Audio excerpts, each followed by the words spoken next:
प्रश्न। ध्यान और साक्षित्व में क्या संबंध है? उनसे चित्त वृत्तियां और अहंकार किस प्रकार विसर्जित होता है? पूर्ण निरअहंकार को उपलब्ध हुए बिना क्या समर्पण संभव है? गैरिक वस्त्र और माला ध्यान और साक्षी में ध्यान और साक्षी साधना में कहां तक सहयोगी? और कृपया यह भी समझाएं कि साक्षित्व, जागरूकता और सम्यक स्मृति में क्या अंतर है?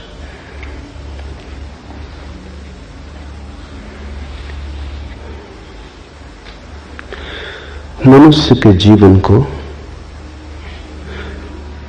हम 4 हिस्सों में बांट सकते हैं। सबसे पहली परिधि तो कर्म की है। करने का जगत है। सबसे बाहर थोड़े भीतर चले तो फिर विचार का जगत है, और थोड़े भीतर चले तो फिर भाव का जगत है, भक्ति का, प्रेम का। और थोड़े भीतर चले, केंद्र पर पहुंचे तो साक्षी का।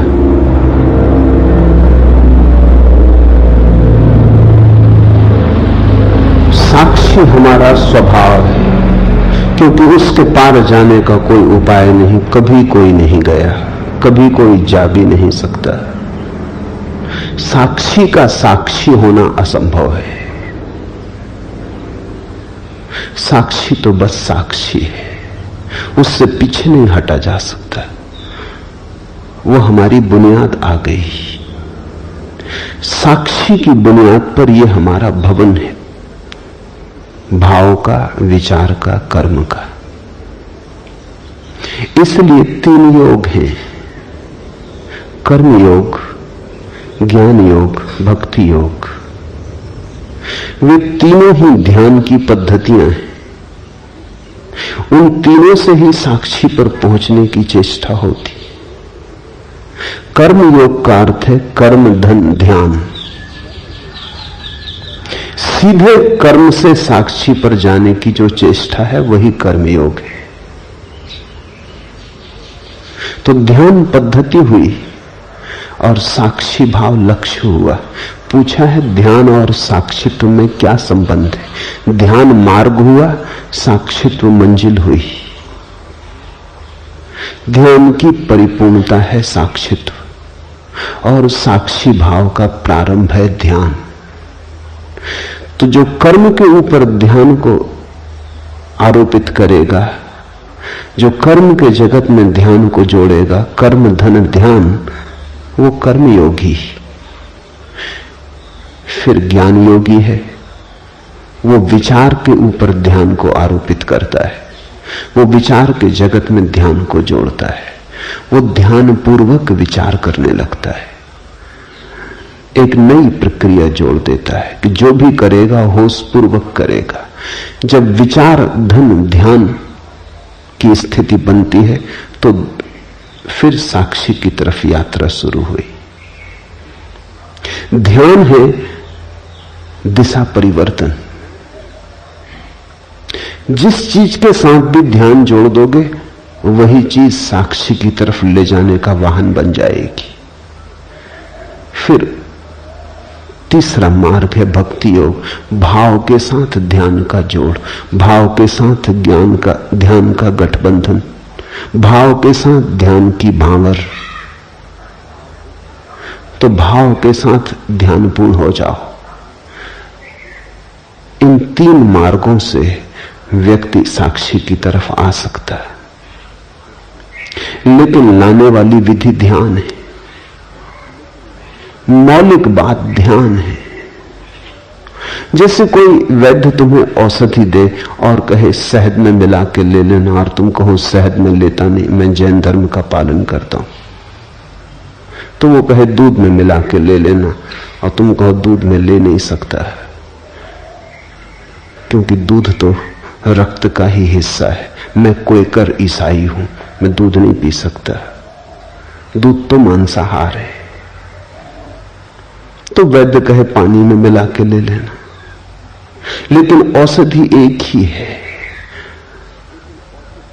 मधु, दूध या जल, कोई फर्क नहीं पड़ता, वो तो सिर्फ औषधि को गटकने के उपाय, गले से उतर जाए। औषधि अकेली न उतरेगी, ध्यान औषधि है। 3 तरह के लोग हैं जगत में। कुछ लोग हैं जो बिना कर्म के जी नहीं सकते,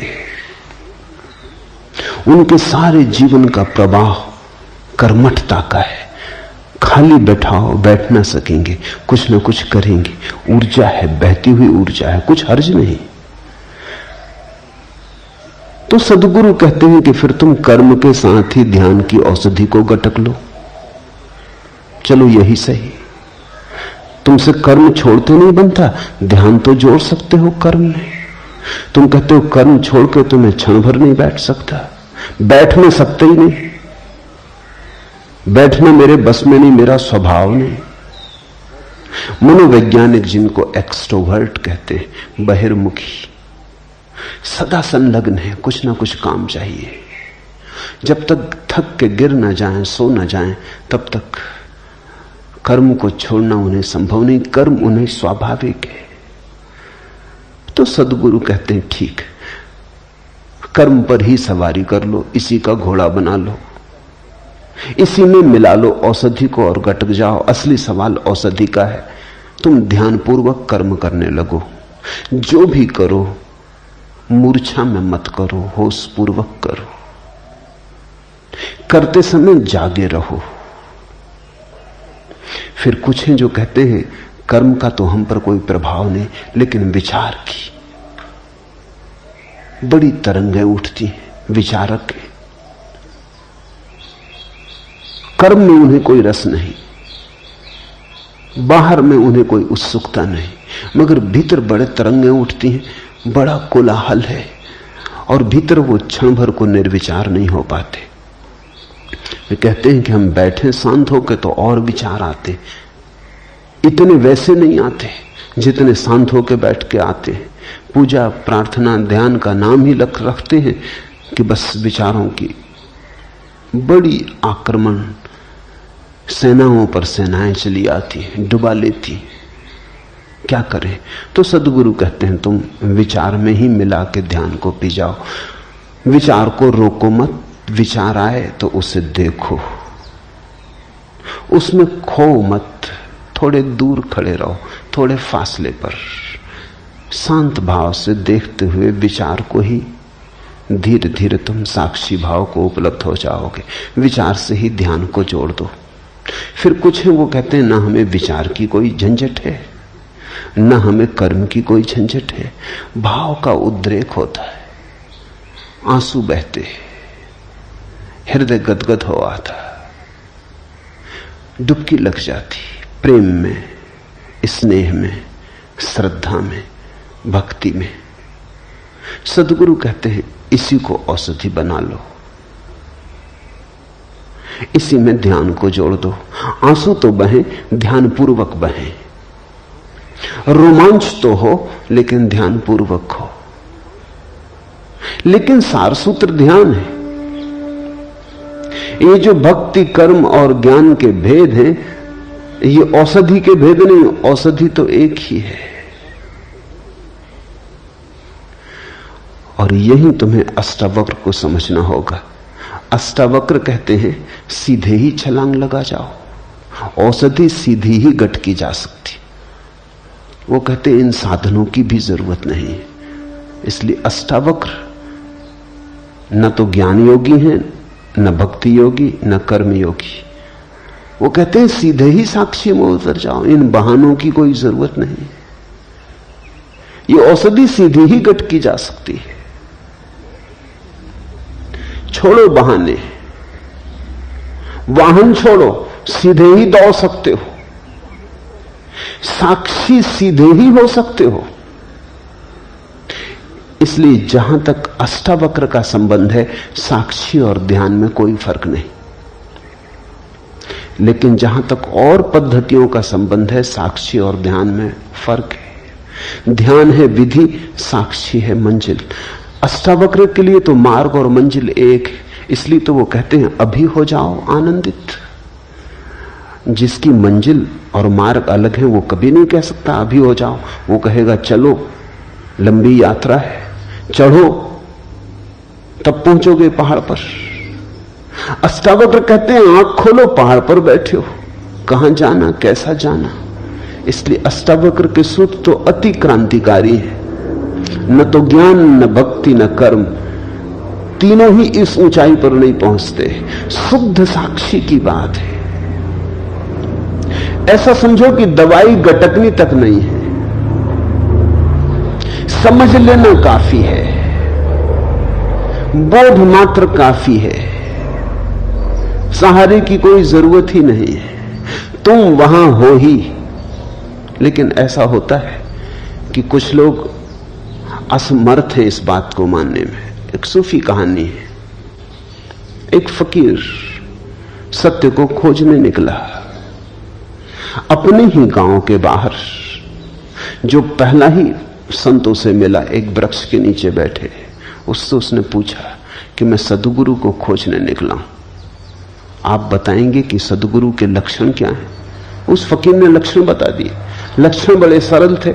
उसने कहा ऐसे ऐसे वृक्ष के नीचे बैठा मिले, इस आसन में बैठा हो, ऐसी ऐसी मुद्रा हो, बस समझ लेना कि यही सद्गुरु है। चला खोजने। साधक कहते हैं 30 साल बीत गए, सारी पृथ्वी पे चक्कर मार चुका, बहुत जगह गया लेकिन सद्गुरु न मिला। बहुत मिले मगर कोई सद्गुरु न था। थका मांदा अपने गांव वापस लौटा। लौट रहा था तो हैरान हो गया, भरोसा ना आया।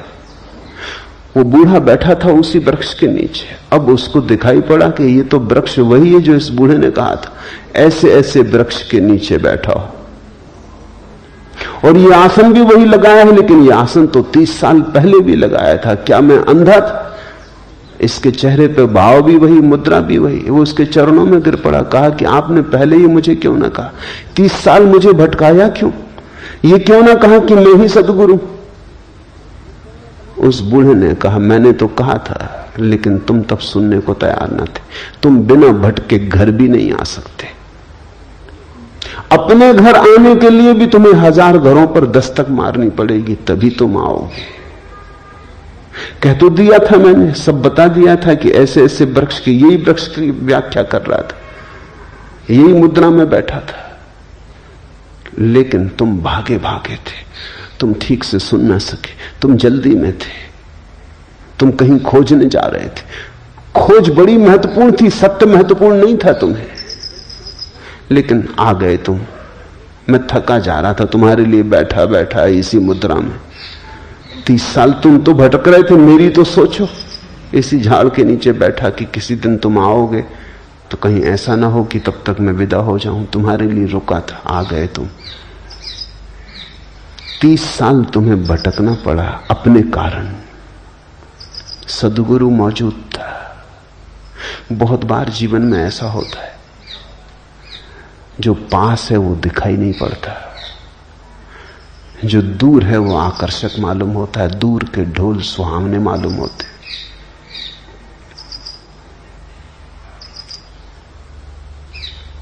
दूर खींचते हैं सपने हमें।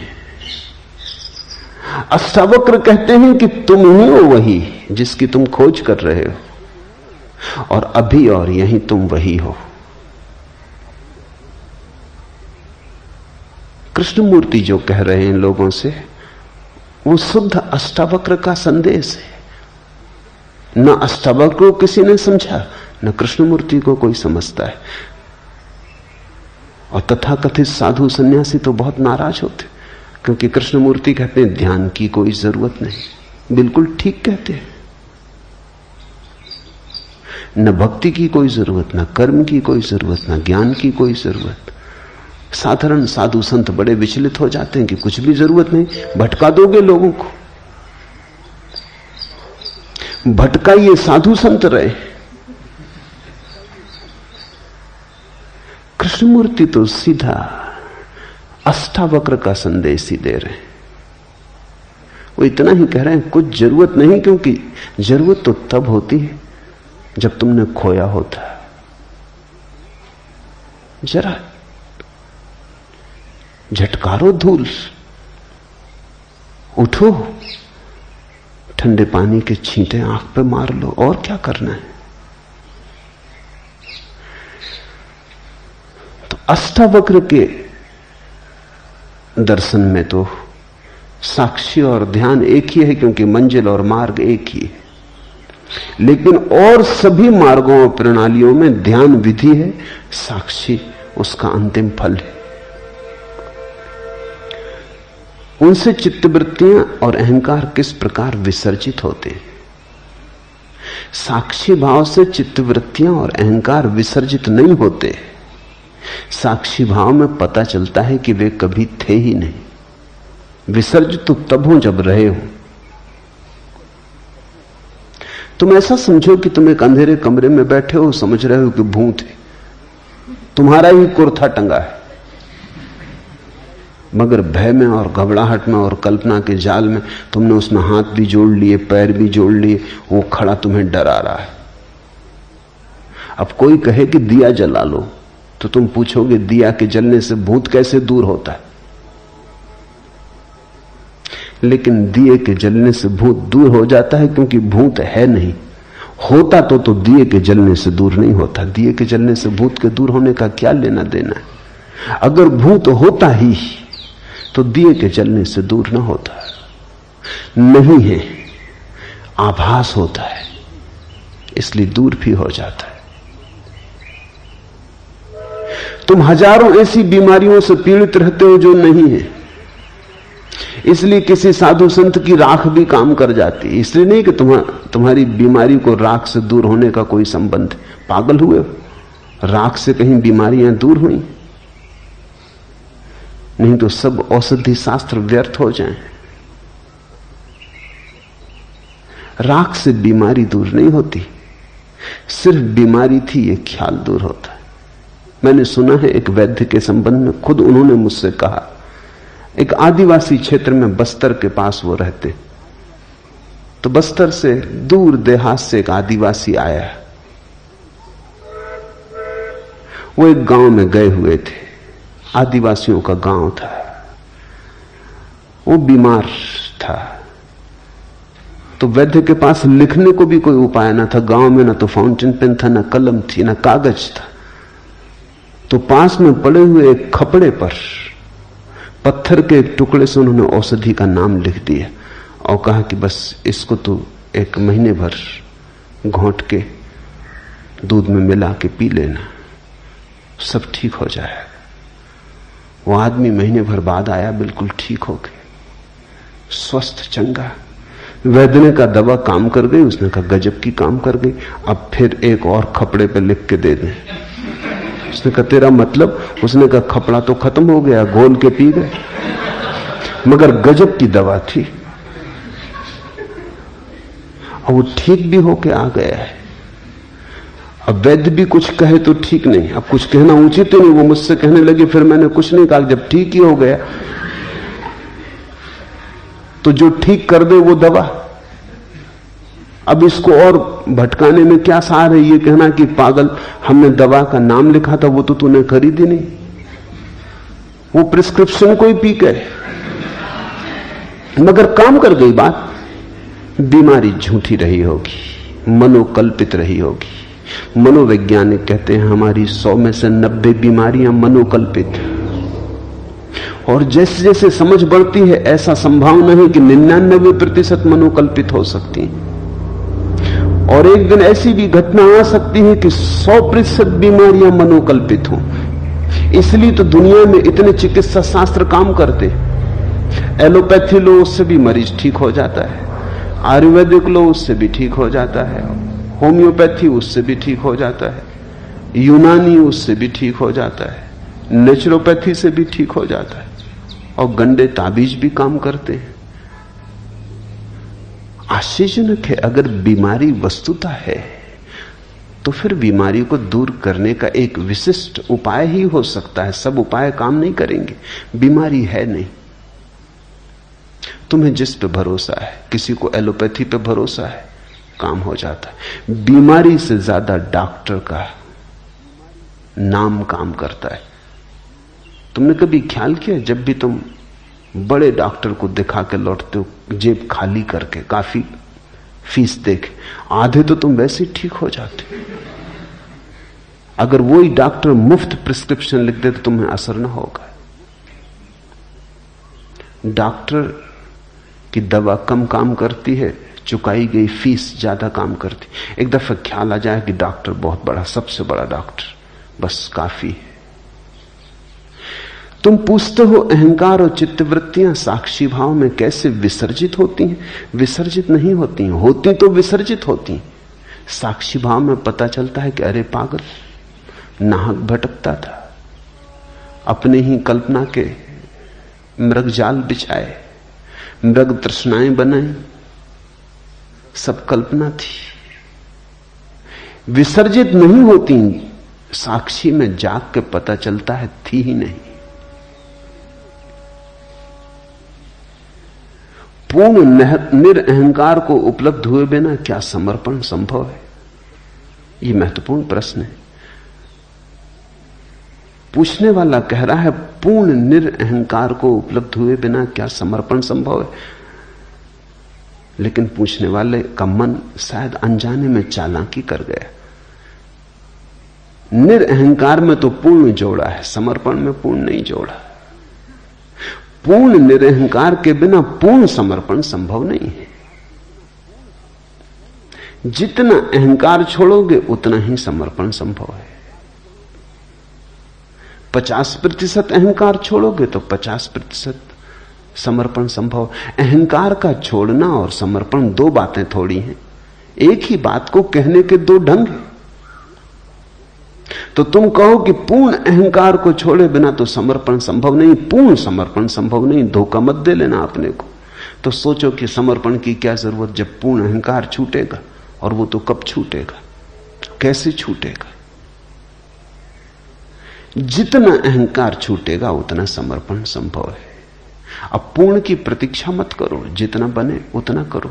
उतना कर लोगे तो और आगे कदम उठाने की सुविधा हो जाएगी। जैसे कोई आदमी अंधेरी रात में यात्रा पर जाता है, हाथ में उसके छोटी सी कंदील है, 4 कदम तक रोशनी पड़ती है। वो आदमी कहे कि इससे तो 10 मील की यात्रा कैसे हो सकती? 4 कदम तक रोशनी पड़ती, 10 मील तक अंधेरा है, भटक जाएंगे। तो हम उससे कहेंगे तुम घबराओ मत, 4 कदम चलो। जब तुम 4 कदम चल चुके होगे, रोशनी 4 कदम आगे बढ़ने लगेगी। कोई 10 मील तक रोशनी की थोड़ी जरूरत है, तब तुम चलोगे। 4 कदम काफी है। तो जितना अहंकार रत्ती भर छूटता है, रत्ती भर छोड़ो। रत्ती भर छोड़ने पर फिर रत्ती छोड़ने की संभावना आ जाएगी। 4 कदम चले, फिर 4 कदम तक रोशनी पड़ने लगी। ऐसी तरकीब खोज के मत बैठ जाना कि जब पूर्ण अहंकार छूटेगा तब समर्पण करेंगे, फिर तुम कभी ना करोगे। तुमने बड़ी कुशलता से बचाव कर लिया। उतना ही समर्पण होगा, ये बात सच है, जितना अहंकार छूटेगा। तो जितना छूटता हो उतना तो कर लो। जितना कमा सको समर्पण उतना तो कमा लो। शायद उसका स्वाद तुम्हें और तैयार कर दे, उसका आनंद अहोभाव तुम्हें और हिम्मत दे दे। हिम्मत स्वाद से आती है।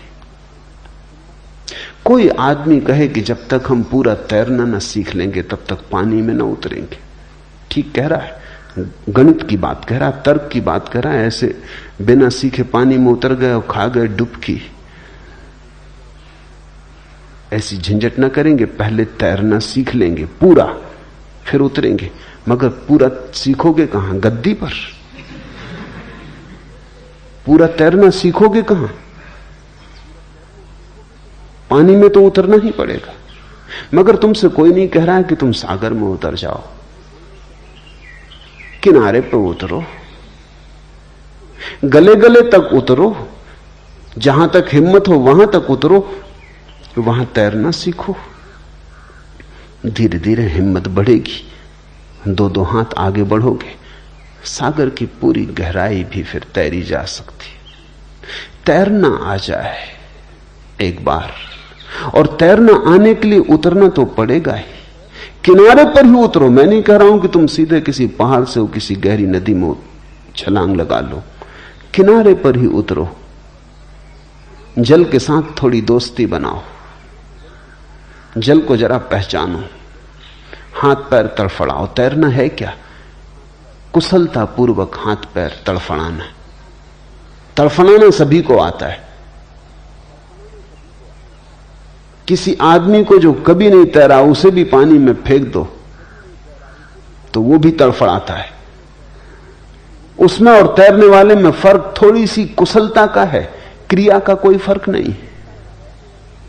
हाथ पैर वो भी फेंक रहा है, लेकिन उसका पानी पे भरोसा नहीं है, अपने पे भरोसा नहीं है।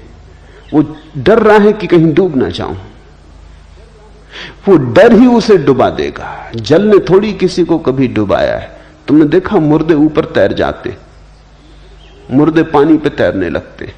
पूछो मुर्दों से तुम्हें क्या तरकीब आती? जिंदा थे डूब गए, मुर्दा होकर तैर रहे हो। मुर्दा डरता नहीं, अब नदी कैसे डुबाए। पानी का स्वभाव डुबाना नहीं है, पानी उठाता है। इसलिए तो पानी में वजन कम हो जाता है। तुम पानी में अपने से वजनी आदमी को उठा ले सकते हो, बड़ी चट्टान उठा ले सकते हो पानी में। पानी में चीजों का वजन कम हो जाता है। जैसे जमीन का गुरुत्वाकर्षण है, जमीन नीचे खींचती, पानी ऊपर उछालता है। पानी का उछालना स्वभाव है। अगर डूबते हो तो तुम अपने ही कारण डूबते हो। पानी ने कभी किसी को नहीं डुबाया। भूल के भी पानी को दोष मत देना, पानी ने अब तक किसी को नहीं डुबाया। तुम वैज्ञानिक से पूछ लो, वो भी कहता है ये चमत्कार है कि आदमी डूब कैसे जाते हैं, क्योंकि पानी तो उबारता है। तुम्हारी घबराहट में डूब जाते हो, चीख पुकार मचा देते हो, मुंह खोल देते हो, पानी पी जाते हो, भीतर वजन हो जाता है, डुबकी खा जाते हो। मरते तुम अपने कारण हो। तैरने वाला इतना ही सीख लेता है कि अरे पानी तो उठाता है, उसकी श्रद्धा पानी में बढ़ जाती। वो समझ लेता है कि पानी तो वजन कम कर देता है। जितने वजनी हम जमीन पे थे उससे बहुत कम वजनी पानी में रह जाते। तुमने देखा होगा, कभी तुम बाल्टी कुएं में डालते हो, जब बाल्टी भर जाती है और पानी में डूबी होती तो कोई वजन नहीं होता। खींचो पानी के ऊपर और वजन शुरू हुआ। पानी तो निर्भर करता है, डुबाएगा कैसे। सीखने वाला धीरे धीरे इस बात को पहचान लेता है, श्रद्धा का जन्म होता है। पानी पर भरोसा आ जाता है कि ये दुश्मन नहीं है, मित्र है, ये डुबाता ही नहीं। फिर तो कुशल तैराक बिना हाथ पैर फैलाए, बिना हाथ पैर चलाए पड़ा रहता है जल पर, कमलवत। ये वही आदमी है जैसे तुम हो, कोई फर्क नहीं, सिर्फ इसमें श्रद्धा का जन्म हुआ और इसे अपने पे भरोसा आ गया, जल पे भरोसा आ गया, दोनों की मित्रता सध गई। ठीक ऐसा ही समर्पण में घटता है। समर्पण में डर यही है कि कहीं हम डूब ना जाएं। तो किनारे पे उतरो। तुमसे कोई 100 डिग्री समर्पण करने को कह भी नहीं रहा है। 1 डिग्री सही,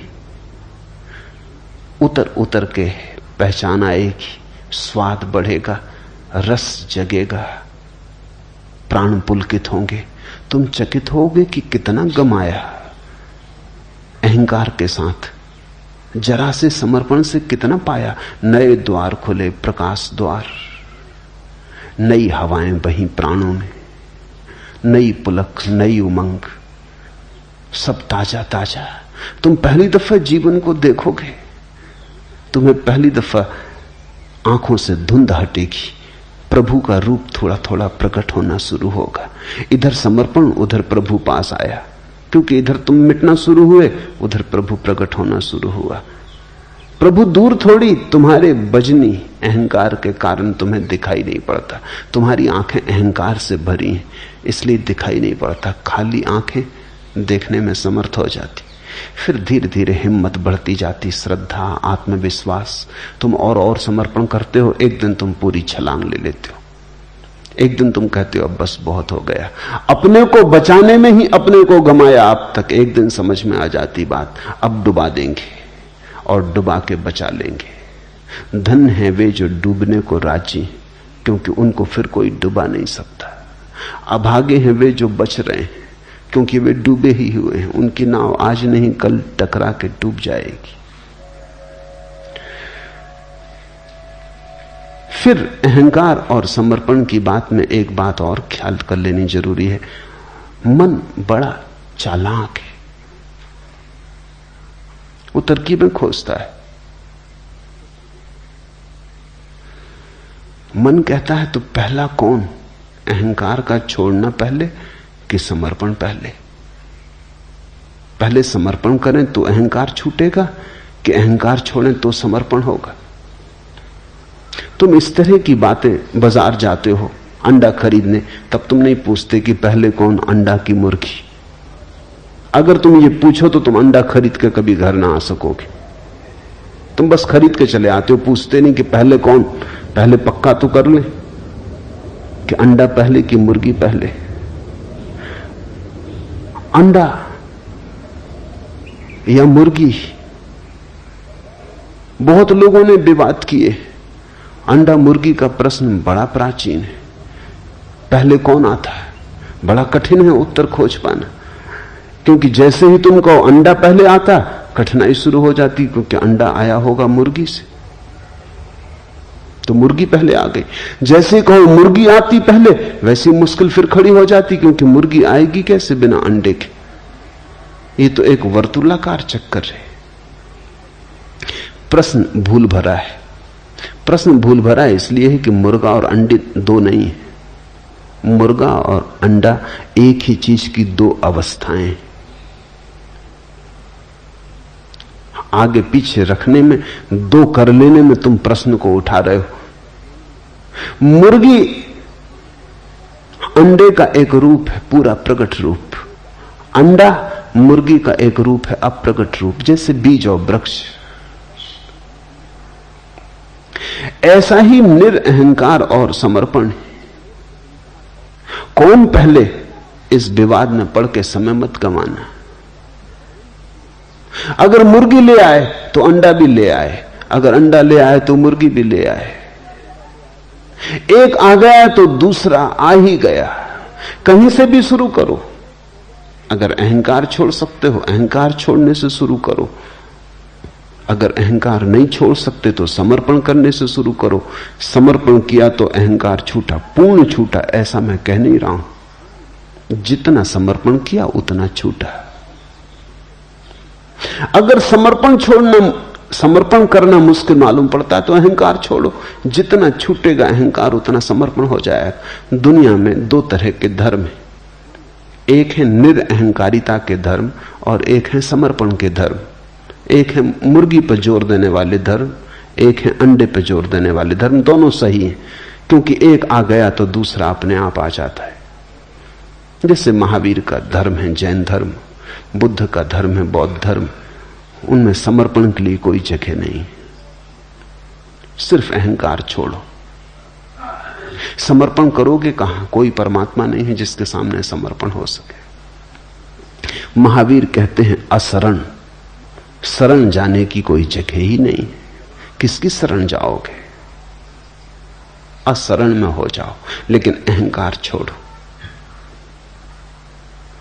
हिंदू हैं, मुसलमान हैं, ईसाई हैं, वे धर्म समर्पण के धर्म है। वे अहंकार छोड़ने की उतनी बात नहीं कहते। वे कहते हैं परमात्मा पे समर्पण करो। कोई चरण खोज लो, कोई चरण जहां तुम अपने सिर को झुका सको। अहंकार अपने से चला जाएगा। दोनों सही है, क्योंकि दोनों घटनाएं एक ही सिक्के के दो पहलू हैं। तुम सिक्के का सीधा हिस्सा घर ले आओ कि उल्टा हिस्सा घर ले आओ, इससे क्या फर्क पड़ता है? सिक्का घर आ जाएगा। दोनों ही एक सिक्के के पहलू हैं, पर कहीं से शुरू करना पड़ेगा। बैठ के सिर्फ गणित मत बिठाते रहना। गैरिक वस्त्र और माला ध्यान और साक्षी साधना में कहां तक सहयोगी है? चाहो तो हर चीज सहयोगी है। चाहो तो छोटी छोटी चीजों से रास्ता बना ले सकते हो। कहते हैं राम ने जब पुल बनाया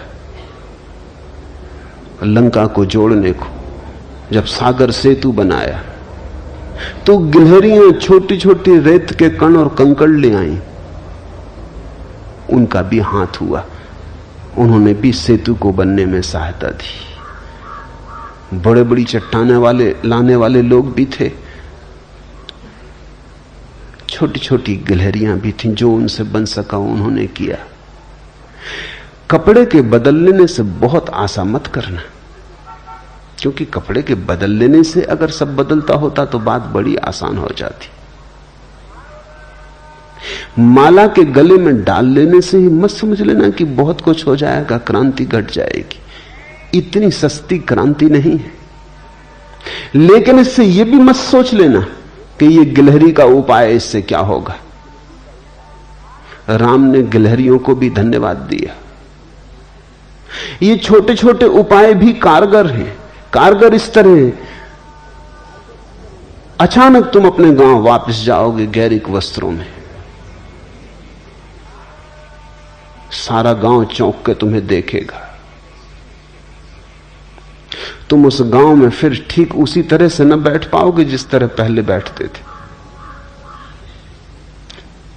तुम उस गांव में उसी तरह से छिप न जाओगे जैसे पहले छिप जाते थे। तुम उस गांव में एक पृथकता लेकर आ गए। हर एक पूछेगा क्या हुआ है, हर एक तुम्हें याद दिलाएगा कि कुछ हुआ है, हर एक तुमसे प्रश्न करेगा, हर एक तुम्हारी स्मृति को जगाएगा, हर एक तुम्हें मौका देगा पुनः पुनः स्मरण का साक्षी बनने का। एक मित्र ने सन्यास लिया, सन्यास लेते वक्त वो रोने लगे, सरल व्यक्ति, और कहा कि बस एक अड़चन है, मुझे शराब पीने की आदत है और आप जरूर कहेंगे कि छोड़ो। मैंने कहा मैं किसी को कुछ छोड़ने को कहते ही नहीं। पीते हो ध्यानपूर्वक पियो।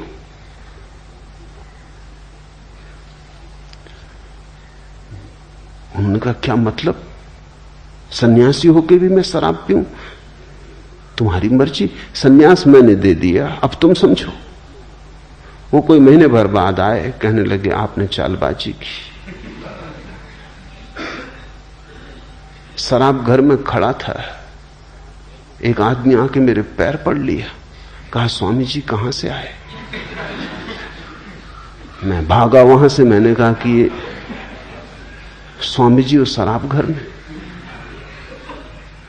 वो आदमी कहने लगा आपने चालबाजी की।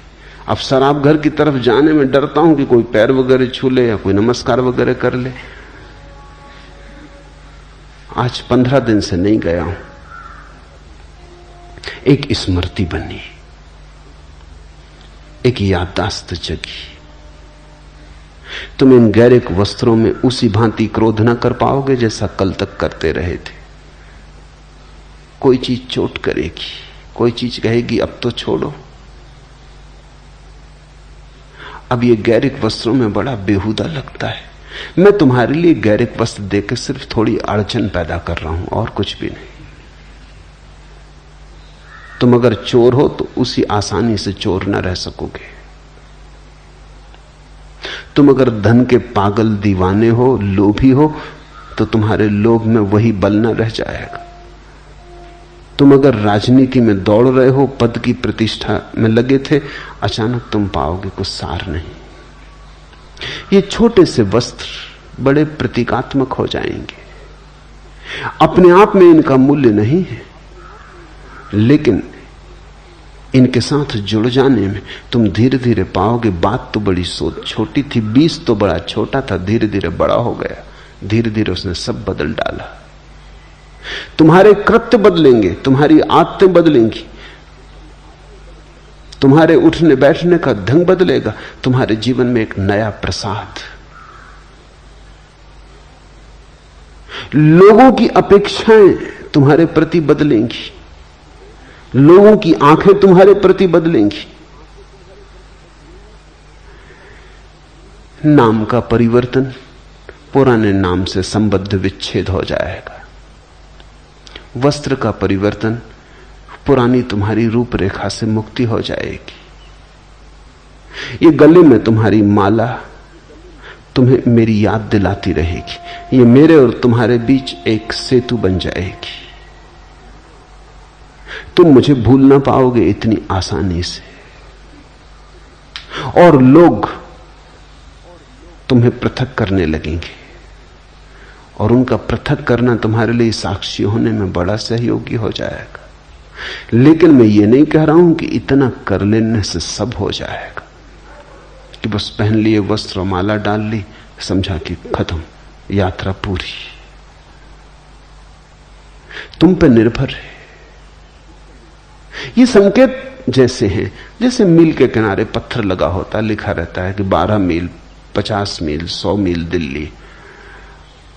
उस पत्थर पे कुछ बड़ा मतलब नहीं है।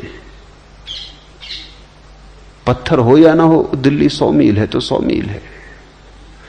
लेकिन पत्थर पर लिखी हुई लकीर, तीर का चिन्ह राही को हल्का करता। वो कहता चलो 100 मील ही बचा, 25 मील बचा, 50 मील बचा। स्विट्जरलैंड में मील के पत्थर की जगह मिनटों के पत्थर। अगर गाड़ी तुम्हारी रुक जाए कहीं किसी पहाड़ी जगह पर, तो तुम चकित होकर देखोगे कि बाहर खंबे पर पिछली स्टेशन कितनी दूर, 30 मिनट दूर, अगली स्टेशन कितनी दूर, 15 मिनट दूर। बड़ा महत्वपूर्ण प्रतीक है। तो अगर स्विस लोग अच्छी घड़ियां बनाने में कुशल हैं तो कुछ आश्चर्य नहीं। समय का उनका बोध बड़ा प्रगाढ़ है। मील नहीं लिखते, समय लिखते। 15 मिनट दूर।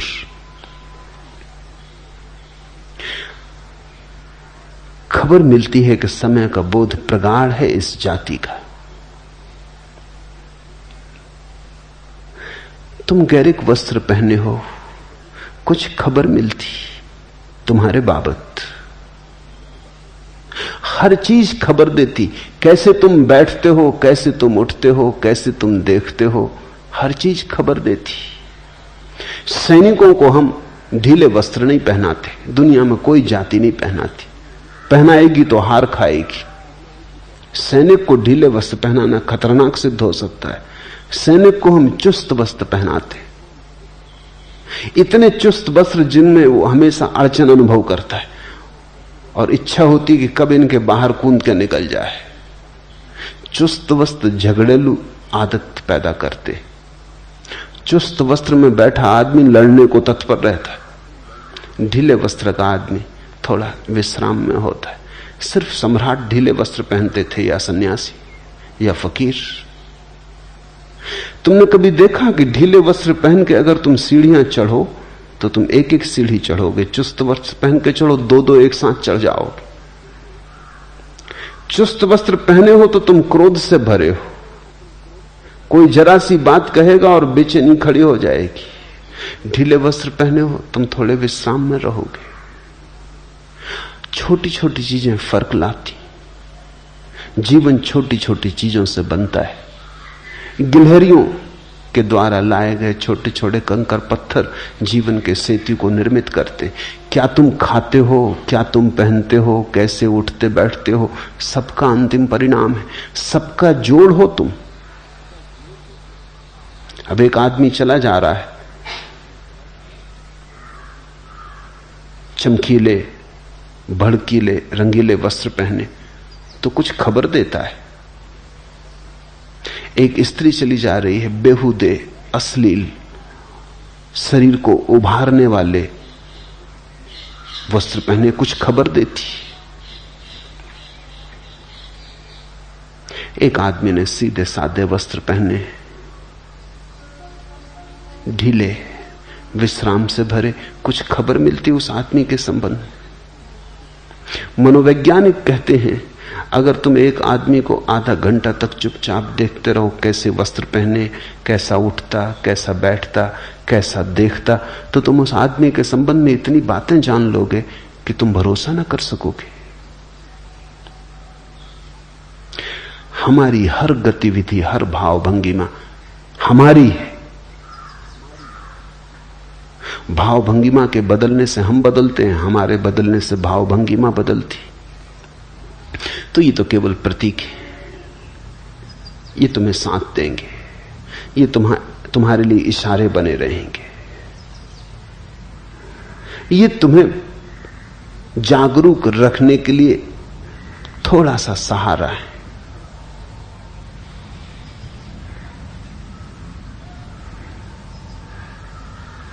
और कृपया यह भी समझाएं कि साक्षित्व, जागरूकता और सम्यक स्मृति में क्या अंतर है।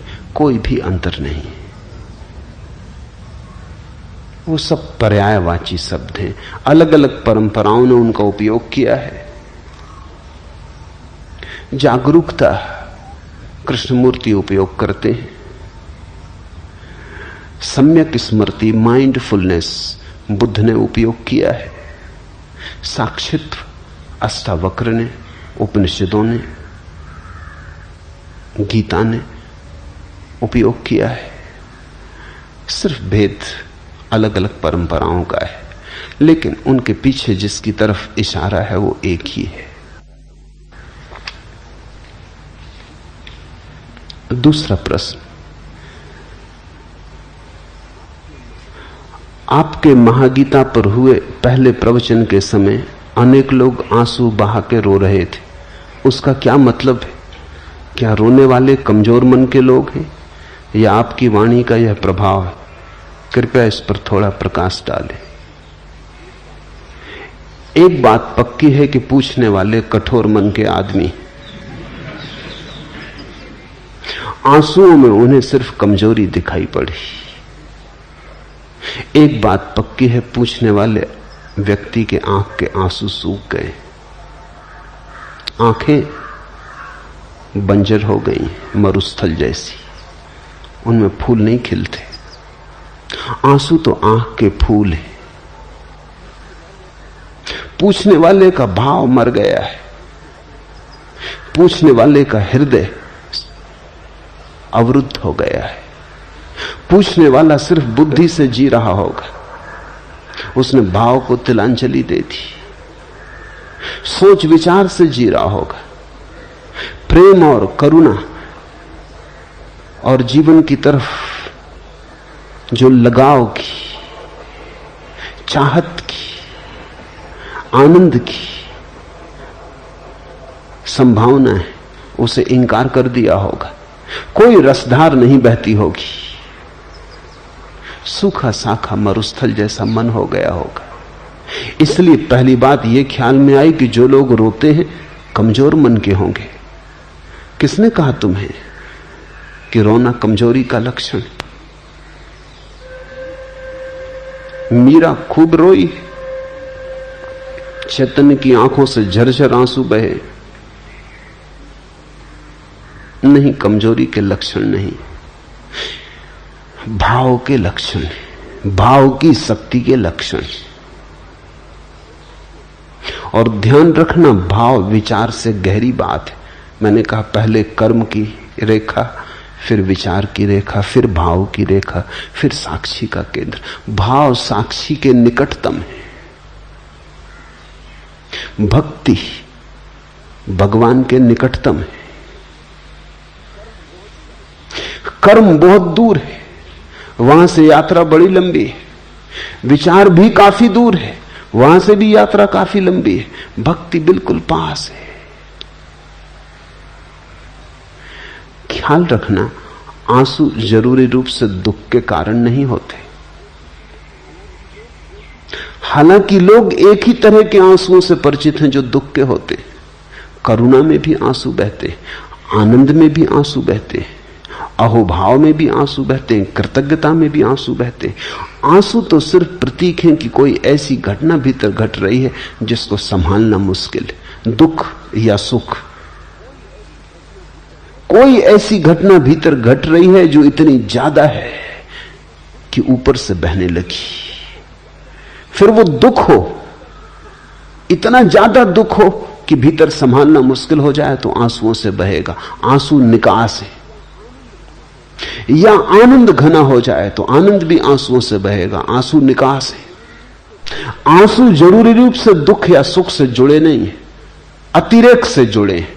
जिस चीज का भी अतिरेक हो जाएगा आंसू उसी को लेकर बहने लगेंगे। तो जो रोए उनके भीतर कुछ अतिरेक हुआ होगा,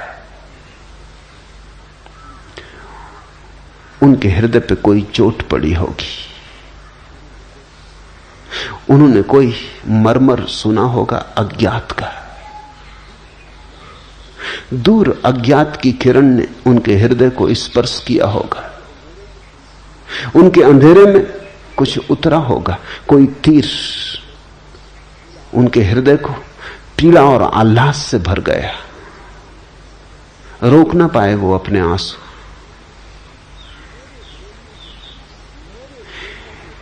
मेरे बोलने के प्रभाव से इसका कोई संबंध नहीं, क्योंकि तुम भी सुन रहे थे। अगर मेरे बोलने का ही प्रभाव होता तो तुम भी रोए होते, सभी रोए होते। नहीं, मेरे बोलने से ज्यादा सुनने वाले की हार्दिकता का संबंध है। जो रो सकते थे वो रोए, और रोना बड़ी शक्ति है। एक बहुत अनूठी दिशा को मनुष्य जाति ने खो दिया है, विशेषकर मनुष्यों ने खो दिया, पुरुषों ने। स्त्रियों ने थोड़ा बचा रखा है। स्त्रियां धन्यभागी हैं। मनुष्य की आंख में पुरुष हो कि स्त्री एक सी ही आंसुओं की ग्रंथियां हैं। प्रकृति ने आंसुओं की ग्रंथियां बराबर बनाई हैं। इसलिए प्रकृति का तो निर्देश स्पष्ट है कि दोनों की आंखें रोने के लिए बनी, लेकिन पुरुष के अहंकार ने धीरे धीरे अपने को नियंत्रण में कर लिया है। धीरे धीरे पुरुष सोचने लगा है कि रोना स्त्रैण है, सिर्फ स्त्रियां रोती। इस कारण पुरुष ने बहुत कुछ खोया है, भक्ति खोई, भाव खोया। इस कारण पुरुष ने आनंद खोया, अहोभाव खोया। इस कारण पुरुष ने दुख की भी महिमा खोई, क्योंकि दुख भी निखारता है, साफ करता है। इस कारण पुरुष के जीवन में एक बड़ी दुर्घटना घटी। तुम चकित होगे, दुनिया में स्त्रियों की बजाय दुगने पुरुष पागल होते।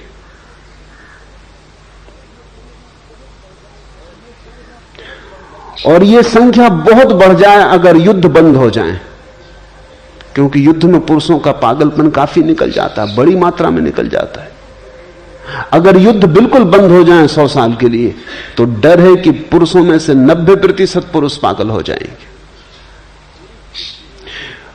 पुरुष स्त्रियों से ज्यादा आत्मघात करते हैं 2 गुना। आमतौर से तुम्हारी धारणा और होगी, तुम सोचते हो कि स्त्रियां ज्यादा आत्मघात करती, बातें करती हैं स्त्रियां, करती नहीं आत्मघात। ऐसा गोली वगैरह खा के लेट जाती हैं, मगर गोली भी हिसाब से खाती हैं। तो स्त्रियां प्रयास ज्यादा करती हैं आत्मघात का, लेकिन सफल नहीं होती। उस प्रयास में भी हिसाब होता। वस्तुतः स्त्रियां आत्मघात करना नहीं चाहती। आत्मघात तो उनका केवल निवेदन है, शिकायत का। वो ये कह रही कि ऐसा जीवन जीने योग्य नहीं, कुछ और जीवन चाहिए था। वो तो सिर्फ तुम्हें खबर दे रही हैं कि तुम इतने वज्र हृदय हो गए हो कि जब तक हम मरने को तैयार ना हो शायद तुम हमारी तरफ ध्यान ही ना दोगे। वो सिर्फ तुम्हारा ध्यान आकर्षित कर रही। ये बड़ी अशोभन बात है कि ध्यान आकर्षित करने के लिए मरने का उपाय करना पड़ता है। आदमी जरूर खूब कठोर हो गया होगा, पथरीला हो गया होगा। स्त्रियां मरना नहीं चाहती, जीना चाहती। जीने के मार्ग पर जब इतनी अड़चन पाती हैं, कोई सुनने वाला नहीं, कोई ध्यान देने वाला नहीं, तब सिर्फ तुम ध्यान दे सको इसलिए मरने का उपाय करती। लेकिन पुरुष जब आत्महत्या करते हैं तो सफल हो जाते। पुरुष पागलपन में आत्महत्या करते। ज्यादा पुरुष मानसिक रूप से रुग्ण होते हैं। कारण क्या होगा? बहुत कारण है, मगर एक कारण उनमें आंसू भी है। मनोवैज्ञानिक कहते हैं पुरुषों को फिर से रोना सीखना होगा। ये बल नहीं है जिसको तुम बल कह रहे हो, ये बड़ी कठोरता है। बल इतना कठोर नहीं होता, बल तो कोमल का है। तुमने देखा पहाड़ से झरना गिरता है, जल प्रपात गिरता है, कोमल जल। चट्टानें बड़ी सख्त, चट्टानें जरूर सोचती होंगी हम मजबूत हैं, ये जलधार कमजोर है, लेकिन अंततः जलधार जीत जाती, चट्टान रेत होकर बह जाती। परमात्मा कोमल के साथ है, निर्बल के बलराम। एक फूल खिला है, पास में पड़ी है एक चट्टान, चट्टान जरूर दिखती है मजबूत, फूल कमजोर, लेकिन तुमने कभी फूल की शक्ति देखी, जीवन की शक्ति? कौन चट्टान को सिर झुकाता है? तुम पत्थर को लेकर तो भगवान के चरणों में चढ़ाने नहीं जाते, तुम चट्टान सोच के कि बड़ी मजबूत है, चलो अपनी प्रेसी को भेंट कर दें, ऐसा तो नहीं करते। फूल तोड़ के ले जाते हो, फूल का बल है, फूल की गरिमा है, उसकी कोमलता उसका बल है, उसका खिलाव उसका बल है, उसका संगीत, उसकी सुगंध उसका बल है, उसकी निर्बलता में उसका बल है। सुबह खिला है, सांझ मुरझा जाएगा, यही उसका बल है। लेकिन खिला है, चट्टान कभी नहीं खिलती, बस है। चट्टान मुर्दा है, फूल जीवंत है, मरेगा क्योंकि जिया है। चट्टान कभी नहीं मरती क्योंकि मरी ही है। कोमल बनो,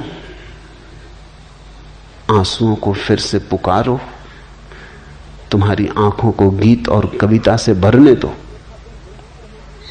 अन्यथा तुम वंचित रहोगे बहुत सी बातों से। फिर तुम्हारा परमात्मा भी एक तर्क जाल रहेगा, हृदय की अनुभूति नहीं, एक सिद्धांत मात्र रहेगा, एक सत्य का स्वाद और सत्य की प्रतीति नहीं। जो आंसू बहाकर रोए वे सौभाग्यशाली, वे बलशाली। उन्होंने फिक्र न की कि तुम क्या कहोगे। उनको भी फिक्र तो लगती है कि लोग क्या कहेंगे। जब कोई आदमी जार जार रोने लगता है तो उसे भी फिक्र लगती है कि लोग क्या कहेंगे। बल चाहिए रोने को कि फिक्र छोड़े कि लोग क्या कहेंगे। कहने दो, होंगे बदनाम तो हो लेने दो, हमको जी खोल के रो लेने दो। जब कोई आदमी रोता है, छोटे बच्चे की तरह बिसूरता है, तो थोड़ा सोचो उसका बल। तुम सबकी फिक्र नहीं की उसने ये फिक्र नहीं की कि लोग क्या कहेंगे कि मैं यूनिवर्सिटी में प्रोफेसर हूं और रो रहा हूं। कोई विद्यार्थी देख ले कि मैं इतना बड़ा दुकानदार और रो रहा हूं, कोई ग्राहक देख ले कि मैं इतना बलशाली पति और रो रहा हूं और पत्नी पास बैठी है, घर जाके झंझट खड़ी होगी। कि मैं बाप हूं और रो रहा हूं और बेटा देख ले, छोटे बच्चे देख ले। संभाल लो अपने को। अहंकार संभाले रखता है, ये निरअहंकार रोया। अहंकार अपने को सदा नियंत्रण में रखता है, निरअहंकार बहता है, उसमें बहाव है। जे सुलगे ते बुझी गए, बुझे ते सुलगे नाई, रहीमन दाहे प्रेम के, बुझ बुझ के सुलगाई। अंगारे जलते हैं, जे सुलगे ते बुझी गए, लेकिन एक घड़ी आती बुझ जाते, फिर तुम दोबारा उन्हें नहीं जला सकते। राख को किसी ने कभी दोबारा अंगारा बनाने में सफलता पाई? जे सुलगे ते बुझ गए, बुझे ते सुलगे नाही, फिर एक दफा बुझ के वो कभी नहीं सुलगते। रहीमन दाहे प्रेम के, लेकिन जिनके हृदय में प्रेम का तीर लगा उनका क्या कहना। रहीम, रहीमन दाहे प्रेम के, बुझ बुझ के सुलगाएं। बार बार जलते, बार बार बुझते, फिर सुलग जाते। प्रेम की अग्नि शाश्वत है, सनातन है। जिन्होंने मुझे प्रेम से सुना वो रो पाएंगे, जिन्होंने मुझे सिर्फ बुद्धि से सुना वो कुछ निष्कर्ष ज्ञान लेके जाएंगे, वो राख लेके जाएंगे, प्रेम का अंगारा नहीं। वो ऐसी राख लेके जाएंगे जो फिर कभी नहीं सुलगेगी। याद रखना, वो बुझ गई। वो तो मैंने तुमसे जब कही तभी बुझ गई। अगर तुमने बुद्धि में ली तो राख, अगर तुमने हृदय में ली तो अंगारा। इसलिए प्रेम का अंगारा जिनके भीतर पैदा हो जाएगा वो तो फिर जलेगा, फिर बुझेगा, फिर जलेगा। वो तो तुम्हें खूब तड़फाएगा, वो तो तुम्हें निखारेगा, वो तो तुम्हारे जीवन में सारा रूपांतरण ले आएगा। दिल खोल के अगर तुम रो सके तो अंगारा हृदय में पहुंच गया इसकी खबर दी। अगर न रो सके तो बुद्धि तक पहुंचा। थोड़ी राख इकट्ठी हो जाएगी, तुम थोड़े जानकार हो जाओगे, तुम दूसरों को समझाने में थोड़े कुशल हो जाओगे, वाद विवाद तर्क करने में तुम थोड़े निपुण हो जाओगे। बाकी मूल बात चूक गई। जहां से अंगारा ला सकते थे वहां से सिर्फ राख लेके लौट आए। फिर तुम उस राख को चाहे विभूति कहो, कुछ फर्क नहीं पड़ता। राख राख है।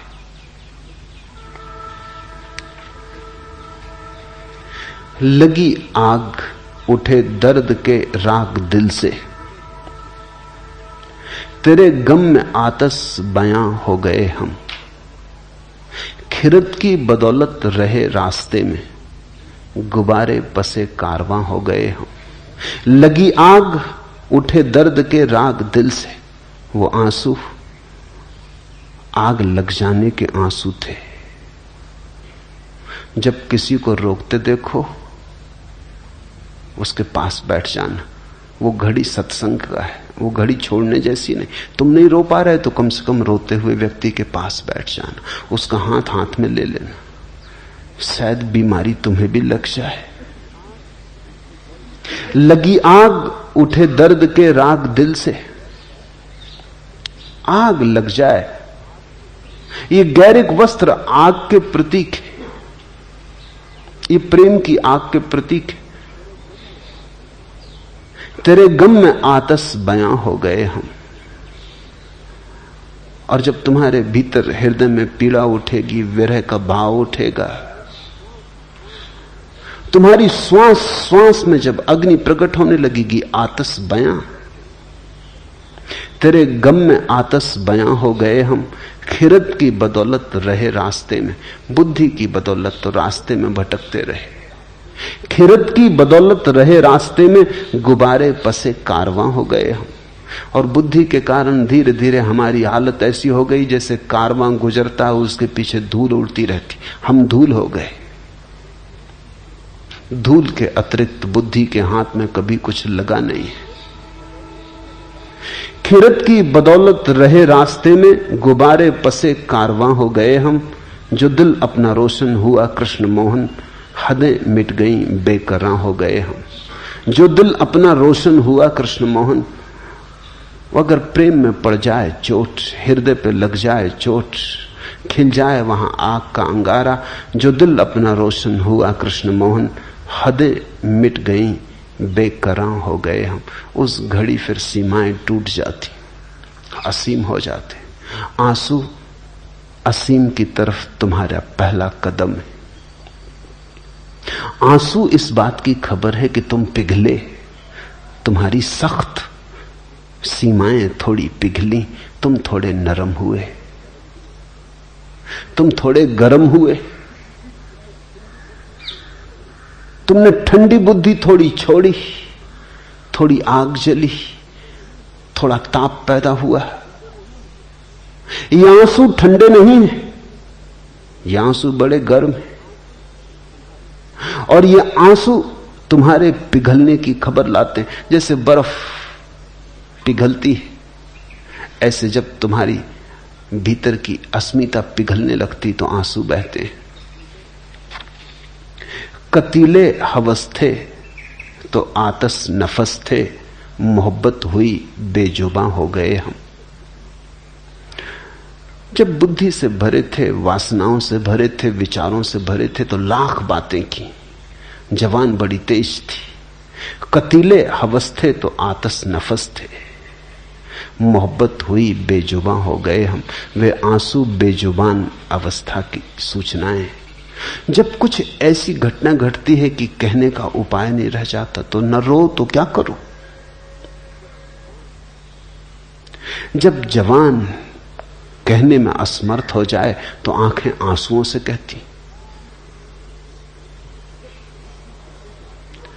जब बुद्धि कहने में असमर्थ हो जाए तो कोई नाच के कहता है।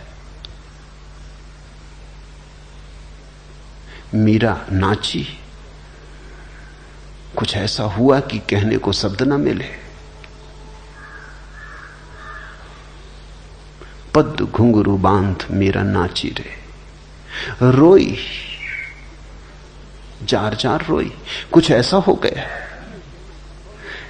कि शब्दों में कहना संभव न रहा। शब्द बड़े संकीर्ण मालूम हुए।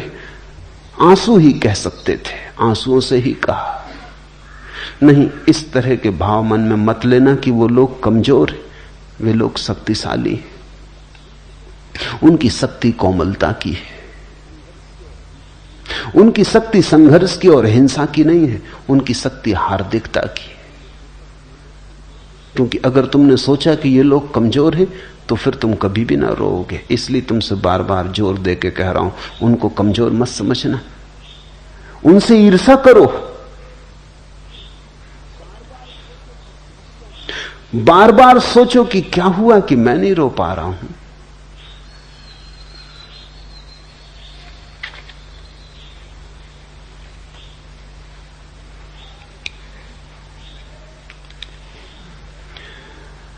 भाव से भरा व्यक्ति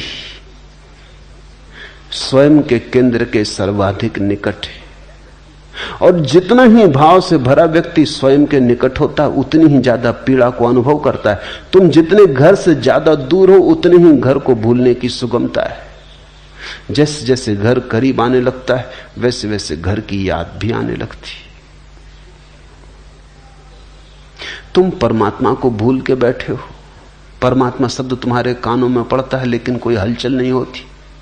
सुन लेते हो, एक शब्द मात्र है। परमात्मा शब्द मात्र नहीं है,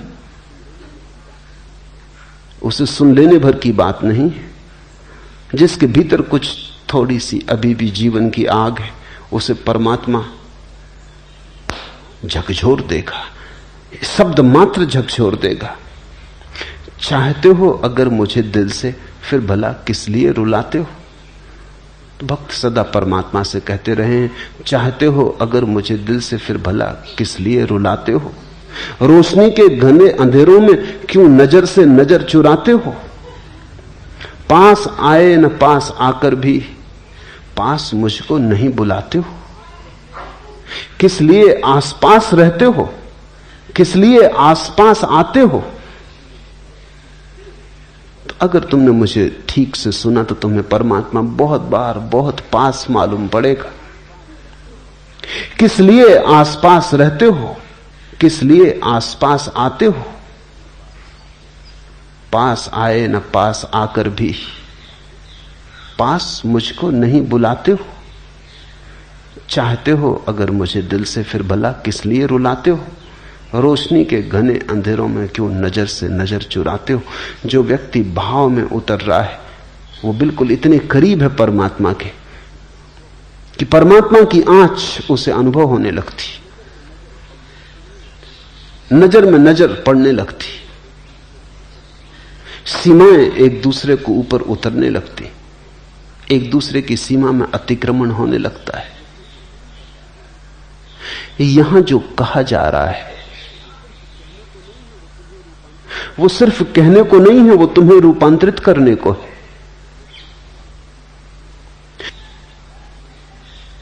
वो तुम्हें संपूर्ण रूप से जड़ मूल से बदल देने की बात है।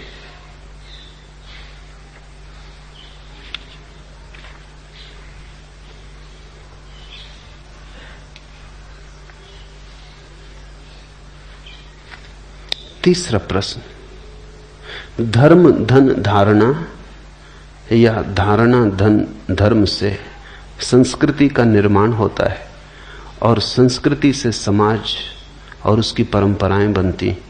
पूज्यपाद ने बताया कि धर्म सबके खिलाफ है। अगर धर्म सभी के विरोध में रहेगा तो किसी प्रकार की अराजकता होना असंभव है क्या? हमें समझाने की कृपा करें। धर्म से जो तुम अर्थ समझ रहे हो धारणा का, वैसा अर्थ नहीं है। धारणा कंसेप्ट धर्म नहीं है। धर्म शब्द बना है जिस धातु से, उसका अर्थ है जिसने सबको धारण किया है, जो सबका धारक है, जिसने सबको धारा है। धारणा नहीं, जिसने सबको धारण किया है। ये जो विराट, ये जो चांद्र पक्षी और मनुष्य और अनंत अनंत तक फैला हुआ अस्तित्व है, इसको जो धारे हुए है वही धर्म। धर्म का कोई संबंध धारणा से नहीं है।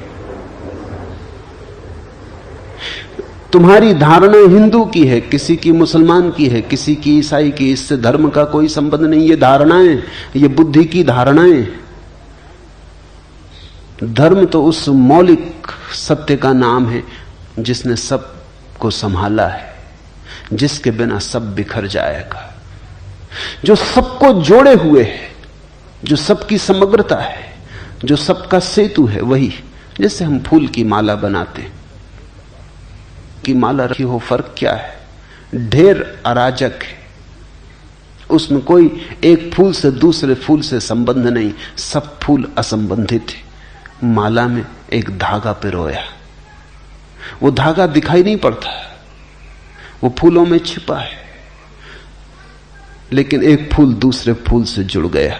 इस सारे अस्तित्व में जो धागे की तरह पिरोया हुआ, उसका नाम धर्म। जो हमें वृक्षों से जोड़े है, चांद तारों से जोड़े है, जो कंकड़ पत्थरों को सूरज से जोड़े है, जो सब कुछ जोड़े है, जो सबका जोड़ है, वही धर्म। धर्म से संस्कृति का निर्माण नहीं होता, तो संस्कार से बनती। धर्म तो तब पता चलता है जब हम सारे संस्कारों का त्याग कर देते हैं। सन्यास का अर्थ है संस्कार त्याग। हिंदू की संस्कृति अलग है, मुसलमान की संस्कृति अलग है, बौद्ध की संस्कृति अलग है, जैन की संस्कृति अलग है। दुनिया में हजारों संस्कृतियां हैं, क्योंकि हजारों ढंग के संस्कार हैं। कोई पूरब की तरफ बैठ के प्रार्थना करता है, कोई पश्चिम की तरफ मुंह करके प्रार्थना करता है, ये संस्कार है। कोई ऐसे कपड़े पहनता, कोई वैसे कपड़े पहनता है, कोई इस तरह। मैं नहीं चाहूंगा कि दुनिया में बस एक संस्कृति हो, बड़ी बेहूदी, बेरौनक, उबाने वाली होगी। दुनिया में हिंदुओं की संस्कृति होनी चाहिए, मुसलमानों की, ईसाइयों की, बौद्धों की, जैनों की, चीनियों की, रूसियों की, हजारों संस्कृतियां होनी चाहिए, क्योंकि वैविध्य जीवन को सुंदर बनाता है। बगीचे में बहुत तरह के फूल होने चाहिए। एक ही तरह के फूल बगीचे को उबाने ऊप से भर देंगे। संस्कृतियां तो अनेक होनी चाहिए, अनेक हैं, अनेक रहेंगी, लेकिन धर्म एक होना चाहिए, क्योंकि धर्म एक है और कोई उपाय नहीं। तो मैं हिंदू को संस्कृति कहता हूं, मुसलमान को संस्कृति कहता हूं, तो धर्म नहीं कहता। ठीक है, संस्कृतियां तो सुंदर हैं, बनाओ अलग ढंग की मस्जिद, अलग ढंग के मंदिर। मंदिर सुंदर हैं, मस्जिदें सुंदर हैं। मैं नहीं चाहूंगा कि दुनिया में सिर्फ मंदिर रह जाएं और मस्जिदें मिट जाएं, बड़ा सौंदर्य कम हो जाएगा। मैं नहीं चाहूंगा कि दुनिया में संस्कृति रह जाए, अरबी मिट जाए, बड़ा सौंदर्य कम हो जाएगा। मैं नहीं चाहूंगा दुनिया में सिर्फ कुरान रह जाए, वेद मिट जाए, गीता उपनिषद मिट जाए, दुनिया बड़ी गरीब हो जाएगी। कुरान सुंदर है, साहित्य की अनूठी कृति है, काव्य की बड़ी गहन कुछ लेना ना नहीं। वेद प्रिय है, अनूठे उद्घोष है, पृथ्वी की आकांक्षाएं हैं आकाश को छू लेने की। उपनिषद अति मधुर है, उनसे ज्यादा मधुर वक्तव्य कभी भी नहीं दिए गए, वे नहीं खोने चाहिए। वे सब रहने चाहिए, पर संस्कृति की तरह। धर्म तो एक है। धर्म तो वो है जिसने हम सबको धारण किया, हिंदू को भी, मुसलमान को भी, ईसाई को भी। धर्म तो वो है जिसने पशुओं को, मनुष्यों को, पौधों को, सबको धारण किया। जो पौधों में हरे धार की तरह बह रहा है, जो मनुष्यों में रक्त की धार की तरह बह रहा है, जो तुम्हारे भीतर श्वास की तरह चल रहा है, जो तुम्हारे संस्कृति का पर्याय मत समझना। धर्म से संस्कृति का कोई लेना देना नहीं। इसलिए तो रूस की संस्कृति हो सकती, वहां कोई धर्म नहीं। चीन की संस्कृति है, वहां अब कोई धर्म नहीं। नास्तिक की संस्कृति हो सकती है, आस्तिक की हो सकती है। धर्म से संस्कृति का कोई लेना देना नहीं। धर्म तो तुम्हारे रहने सहने से कुछ वास्ता नहीं रखता। धर्म तो तुम्हारे होने से वास्ता रखता है। धर्म तो तुम्हारा शुद्ध स्वरूप है, स्वभाव है। संस्कृति तो तुम्हारे बाहर के आवरण, आचरण, व्यवहार, इन सब चीजों से संबंध रखती। कैसे उठना, कैसे बोलना, क्या कहना, कोई परंपरा नहीं बनती। धर्म परंपरा नहीं, धर्म तो सनातन शाश्वत सत्य है। परंपराएं तो आदमी बनाता है, धर्म तो है। परंपराएं आदमी से निर्मित है, आदमी के द्वारा बनाई गई। धर्म आदमी से पूर्व है, धर्म के द्वारा आदमी बनाया गया है। इस फर्क को ख्याल में ले लेना। इसलिए परंपरा को भूल के भी धर्म मत समझना। और धार्मिक व्यक्ति कभी पारंपरिक नहीं होता, ट्रेडिशनल नहीं होता। इसलिए तो जीसस को सूली देनी पड़ी, मंसूर को मार डालना पड़ा, सुकरात को जहर देना पड़ा, क्योंकि धार्मिक व्यक्ति कभी भी परंपरागत नहीं होता। सनातन शाश्वत का कोई उद्घोष करता है तो परंपरा से बंधे लीक लकीर के फकीर बहुत घबरा जाते, उनको बहुत बेचैनी होने लगती। वो कहते हैं इससे तो अराजकता हो जाएगी। अराजकता अभी है। जिसको तुम कहते हो व्यवस्था, अराजकता, वो क्या खाक व्यवस्था है। सारा जीवन कलह से भरा है, सारा जीवन न मालूम कितने अपराधों से भरा है, और सारा जीवन दुख से भरा है। फिर भी तुम घबराते हो अराजकता हो जाएगी। तुम्हारे जीवन में क्या है सिवाय नरक के? कौन सी बांसुरी बजती है तुम्हारे जीवन में? राख ही राख का ढेर है, फिर भी कहते हो अराजकता हो जाएगी। धार्मिक व्यक्ति विद्रोही तो होता है, अराजक नहीं। इसे समझना। धार्मिक व्यक्ति ही वस्तुतः राजक व्यक्ति होता है, क्योंकि उसने संबंध जोड़ लिया अनंत से, उसने जीवन के परम मूल से संबंध जोड़ लिया। अराजक तो कैसे होगा? हाँ, तुमसे संबंध तो टूट गया, तुम्हारी ढांचे व्यवस्था से वो थोड़ा बाहर हो गया। उसने परम से नाता जोड़ लिया, उसने उधार से नाता तोड़ दिया, उसने नगद से नाता जोड़ लिया, उसने बासे से नाता तोड़ दिया। कृति और सत्ता तो प्लास्टिक के फूलों जैसी है। धार्मिक व्यक्ति का जीवन वास्तविक फूलों जैसा है। प्लास्टिक के फूल फूल जैसे दिखाई पड़ते हैं, वस्तुतः फूल नहीं मालूम होते, बस दूर से दिखाई पड़ते, धोखा है। तुम अगर इसलिए सत्य बोलते हो क्योंकि तुम्हें संस्कार डाल दिया गया है सत्य बोलने का, तो तुम्हारा सत्य दो कौड़ी का है। तुम अगर इसलिए मांसाहार नहीं करते क्योंकि तुम जैन घर में पैदा हुए और संस्कार डाल दिया गया कि मांसाहार पाप है, इतना लंबा संस्कार डाला गया कि आज मांस को देख के तुम्हें मतली आने लगती, तो तुम ये मत सोचना कि तुम धार्मिक हो गए। ये केवल संस्कार है।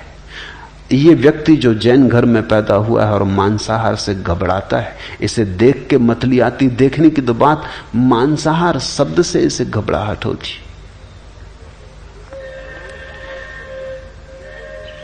मांसाहार से मिलती जुलती कोई चीज देख ले तो इसको मतली आ जाती। टमाटर देख के ये घबराता है। ये सिर्फ संस्कार है। अगर ये व्यक्ति किसी मांसाहारी घर में पैदा हुआ होता तो बराबर मांसाहार करता है।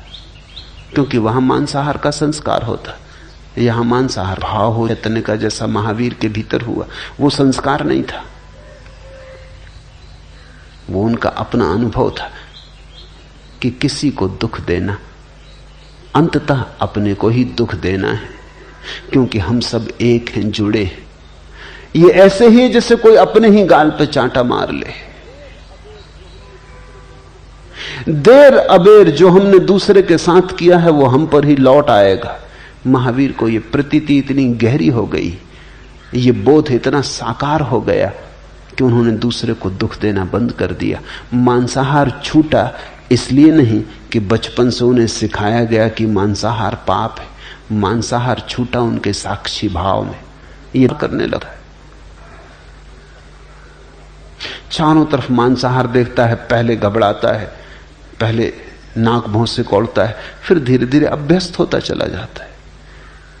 फिर उसी टेबल पर दूसरों को मांसाहार करते करते धीरे धीरे इसकी नाक, इसके नासारंध्र मांस की गंध से राजी होने लगते।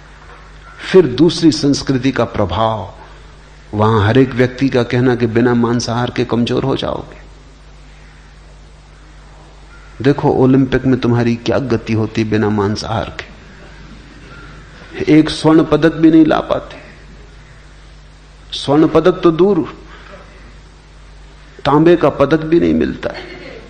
तुम अपनी हालत तो देखो, 1000 साल तक गुलाम रहे, बल क्या है तुम में?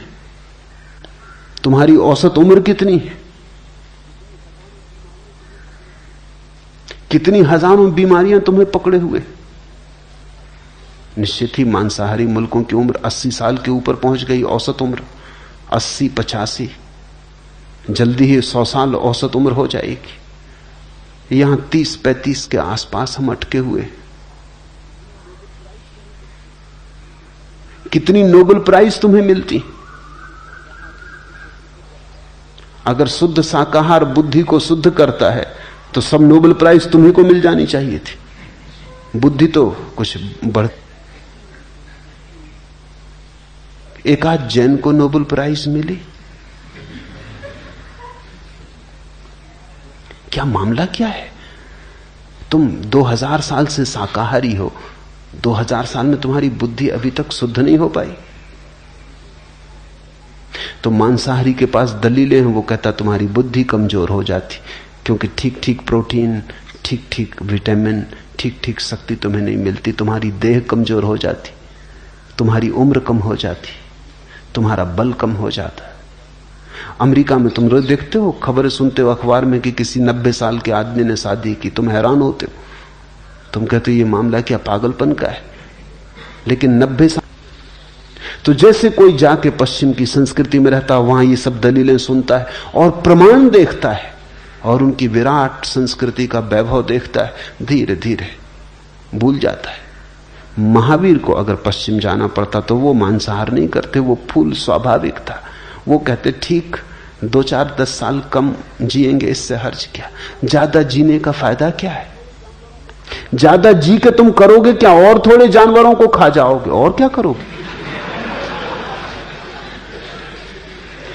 महावीर से अगर किसी ने कहा होता तो वो कहते जरा लौट के तो देखो, अगर तुम 100 साल जिए और तुमने जितने जानवर, पशु, पक्षी खाए उनकी जरा तुम कतार रख के तो हड्डियों के ढेर तुमने लगा दिए अपने चारों तरफ। एक आदमी जिंदगी में जितना मांसाहार करता है, हजारों लाखों पशु पक्षियों का ढेर लग जाएगा। अगर जरा तुम सोचो कि इतने प्राण तुमने मिटाए, किस लिए? सिर्फ जीने के लिए, और जीना किस लिए? और पशुओं को मिटाने के लिए। अगर महावीर से कोई ये कहेगा कि तुम निर्बल हो जाते, तो वो कहता बल का हम करेंगे क्या? किसी की हिंसा करनी, किसी को मारना है, कोई युद्ध लड़ना है। अगर महावीर को कोई कहता कि देखो तुम 1000 साल गुलाम रहे, तो महावीर कहते हैं 2 स्थितियां हैं, या तो मालिक बनो किसी के या गुलाम। महावीर कहेंगे मालिक बनने से गुलाम बन, चोर बनने से चोरी का शिकार बन जाना बेहतर। अगर महावीर को कोई कहता कि देखो तुम्हें नोबेल प्राइज नहीं मिलते, वो कहते नोबेल प्राइज का करेंगे क्या? ये खेल खिलौने हैं बच्चों को खेलने कूदने के लिए अच्छे, इनका करेंगे क्या? हम कुछ और ही पुरस्कार पाने चले। वो पुरस्कार सिर्फ परमात्मा से मिलता है और किसी से भी नहीं मिलता। वो पुरस्कार साक्षी के आनंद का है, वो सच्चिदानंद का है। नोबेल प्राइज तुम अपनी संभालो, तुम बच्चों को दो, खेलने दो, ये खिलौने हैं। इस संसार का कोई पुरस्कार उस पुरस्कार का मुकाबला नहीं करता जो भीतर के आनंद का है। भ्रष्ट होके आ जाता है, कारण वो भ्रष्ट था ही, भ्रष्ट होके आ गया ऐसा नहीं। कागजी फूल था, झूठी बात थी, संस्कार था। संस्कृति और धर्म में अंतर समझ लेना। धर्म तुम्हारा स्वानुभव है और संस्कृति दूसरों के द्वारा सिखाई गई बातें। लाख कोई कितने ही व्यवस्था से सिखा दे, दूसरे की सिखाई बात तुम्हें मुक्त नहीं करती, बंधन में डालती है। तो जब मैं कहता हूं धर्म बगावत है, विद्रोह है, तो मेरा अर्थ है बगावत परंपरा से, बगावत संस्कार से। बगावत आध्यात्मिक का अनुशासन दूसरे ढंग का है। वो भीतर से बाहर की तरफ आता है, वो किसी के द्वारा आरोपित नहीं है, वो स्वस्फूर्त है। वो ऐसा है जैसा झरना फूटता है भीतर की ऊर्जा से। वो ऐसा है जैसे नदी बहती है जल की ऊर्जा से। कोई धक्के नहीं दे रहा है। तुम ऐसे हो जैसे गले में किसी ने रस्सी बांधी और घसीटे जा रहे हो, पीछे से कोई कोड़े मार रहा है तो चलना पड़ रहा है। संस्कार से जीने वाला आदमी जबरदस्ती घसीटा जा रहा है, बेमन से घसीटा जा रहा है। धार्मिक व्यक्ति नाचता हुआ जाता है, वो मृत्यु की तरफ भी जाता है तो नाचता हुआ जाता। तुम जो गाते, वो कहते हैं हम साधु संत सीधे साधे आदमी, बड़ा अन्याय हो रहा है दुनिया में, बेईमान मजा लूट रहे हैं, चोर बदमाश मजा लूट रहे हैं। मैं उनसे कहता हूं तुम्हें यह ख्याल ही उठता है कि वो मजा लूट रहे हैं, ये बात बताती कि तुम साधु भी नहीं, संत भी नहीं, सरल भी नहीं। तुम हो तो उन्हीं जैसे लोग, सिर्फ तुम्हारी हिम्मत कमजोर है। चाहते तो तुम भी उन्हीं जैसा मजा हो, लेकिन उस मजे के लिए जो कीमत चुकानी पड़ती है वो चुकाने में तुम डरते हो। तो तुम भी चोर, लेकिन चोरी करने के लिए हिम्मत चाहिए, वो हिम्मत तुम्हारी खो गई।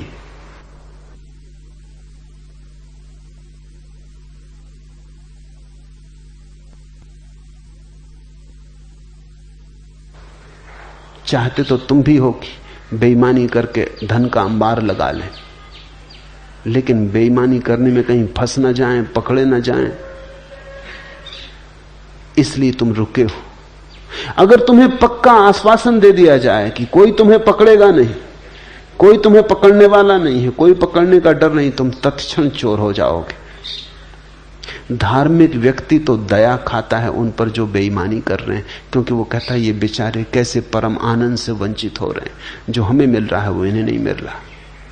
धार्मिक व्यक्ति ईर्ष्या नहीं करता अधार्मिक से, दया खाता है, मन ही मन में रोता है कि इन विचारों को, सिर्फ क्योंकि उसके पास कुछ विराटतर है, और उसी विराट के कारण उसके जीवन में एक अनुशासन होता है। उस अनुशासन के ऊपर कोई अनुशासन नहीं है। धार्मिक व्यक्ति विद्रोही है, लेकिन अनुशासनहीन नहीं। उसका अनुशासन आत्मिक है, आंतरिक है, आत्मानुशासन है उसका अनुशासन।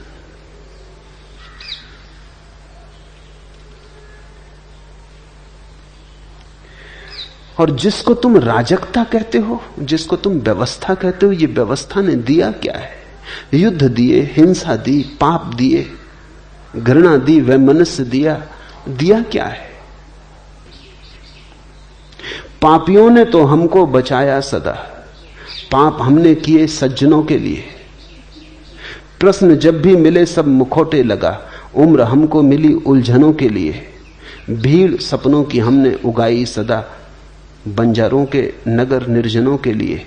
किन लुटोरों की दुनिया में हम आ गए, हाथ कटते यहां कंगनों के लिए। जिंदगी ने निचोड़ा है इतना हमें, बेच डाले नयन दर्शनों के लिए। यहां है क्या? आंखें तक बिक गई, इस आशा में कि कभी दर्शन होंगे। आत्मा तक बिक गई है इस आशा में कि कभी परमात्मा मिलेगा। ऐसा है जन, कोई किसी का मित्र नहीं, सब शत्रु ही शत्रु मालूम होते। यहां मिलता तो कुछ भी नहीं। किस बात को तुम व्यवस्था कहते हो? व्यवस्था तो तभी हो सकती है जब जीवन में आनंद हो। आनंद एक व्यवस्था लाता है। आनंद के पीछे छाया की तरह आती है व्यवस्था। स्मरण रखना, दुखी आदमी अराजक होता है, सुखी आदमी अराजक नहीं हो सकता। दुखी आदमी अराजक हो ही जाता है, उसे मिला क्या है तो वो तोड़ने फोड़ने में उत्सुक हो जाता है। जिसके जीवन में कुछ भी नहीं मिला है वो नाराजगी में तोड़। इस व्यवस्था को, इस धोखे की व्यवस्था को तुम व्यवस्था मत समझ लेना। ये राजनीतिज्ञों की चालबाजी है। और जिन्हें तुम समझते हो कि वो तुम्हारे नेता हैं,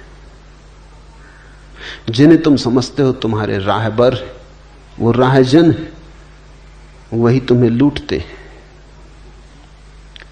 चलो अब किसी और के सहारे लोगों। बड़े खुदगर्ज हो गए थे किनारे लोगों, अब तो किनारे का भी सहारा रखना ठीक नहीं मालूम पड़ता। चलो अब किसी और के सहारे लोगों, बड़े खुदगर्ज हो गए थे किनारों लोगों। सहारा समझ अंधड़ से गई हैं पतवारें लोगों।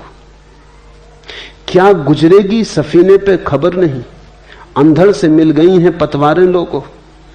हजारों बेबस आहें दफन हैं यहां, महज पत्थरों के ढेर नहीं हैं ये मजारें लोगों। यहां अंधड़ से मिल गई हैं पतवारें। यहां जिन्हें तुम समझते हो तुम्हारे सहारे हैं वो तुम्हारे शोषक हैं, और जिन्हें तुम समझते हो कि व्यवस्थापक हैं वो केवल तुम्हारी छाती पर सवार है। तुमने कभी ख्याल किया, जो भी आदमी पद पे होता है वो व्यवस्था की बात करने लगता है, और जो आदमी पद के बाहर होता राजनीति में वो बगावत की बात करने लगता है। अनुशासन पर्व की जरूरत है। इस सारी दुनिया में सदा से ऐसा होता रहा। राजनीतिक को सिर्फ पद का मोह है, न व्यवस्था से मतलब है, न अव्यवस्था से। हां, जब वो व्यवस्था का मालिक नहीं होता, जब खुद के हाथ में ताकत नहीं होती, तब वो कहता है सब गलत है, तब क्रांति की जरूरत है। और जैसे ही वो पद पे आता है फिर क्रांति की बिल्कुल जरूरत नहीं, क्योंकि क्रांति का काम पूरा हो गया। वो काम इतना था उसको पद पे लाना, वो काम पूरा हो गया। फिर जो क्रांति की बात करे वो दुश्मन, और वो जो क्रांति की बात कर रहा है उसको भी क्रांति से कुछ लेना देना नहीं है। ये बड़ी कुर्सी से उतरे